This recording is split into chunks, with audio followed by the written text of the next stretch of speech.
గత 5 సంవత్సరాల పరిపాలనలో కొంతమంది జిల్లా స్థాయి అధికారులు అప్పటి ప్రభుత్వంలో ఉన్న పెద్దలకి సొంత మనుషుల్లాగా ఎందుకు పనిచేశారో ఇక్కడున్న గౌరవ సభ్యులందరికీ తెలియాలి, అలాగే రాష్ట్రానికి కూడా తెలియాలి. అధ్యక్ష,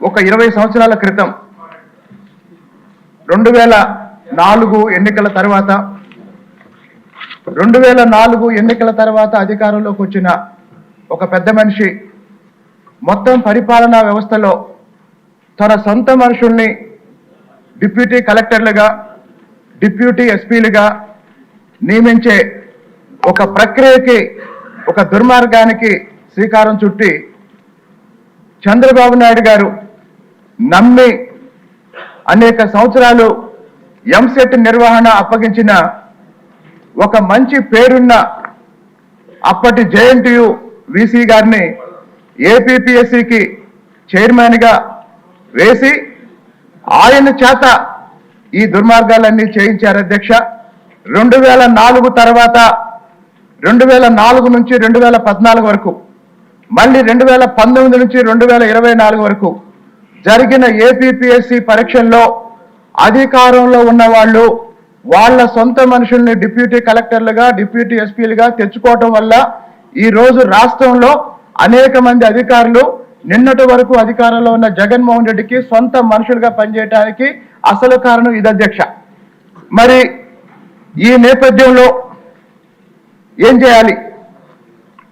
3 అంశాలు నేను చెప్పాలనుకున్నా. అధ్యక్ష, ఇప్పుడే పెద్దలు బుచ్చే చౌదరి గారు మొదటి పాయింట్ చెప్పారు. అదేంటంటే రాజకీయాలకు అతీతంగా పరిపాలనలో నాణ్యత పెంచడం కోసం పబ్లిక్ సర్వీస్ కమిషన్ ని పూర్తి స్థాయిలో ప్రక్షాళన చేయటం మొట్టమొదటి అంశం. అధ్యక్ష, అలాగే కేవలం ప్రతిభకి సామర్థ్యానికి న్యాయం జరిగే విధంగా మూల్యాంకనాన్ని, ఎవల్యూషన్ సిస్టాన్ని మొన్న జరిగిన గత ప్రభుత్వ హయాంలో జరిగిన పోటీ పరీక్షల ఎవల్యూషన్ లో అప్పట్లో ఇంటెలిజెన్స్ అధికారిగా ఉన్న సీతారామాంజనేయులు అనే వ్యక్తి ఏపీపీఎస్సీలో ఎవరు ఏ పోస్టుకి సెలెక్ట్ కావాలో ఆయన నిర్ణయించారు. అధ్యక్ష, కాబట్టి ఈ అన్యాయాన్ని అరికట్టండి.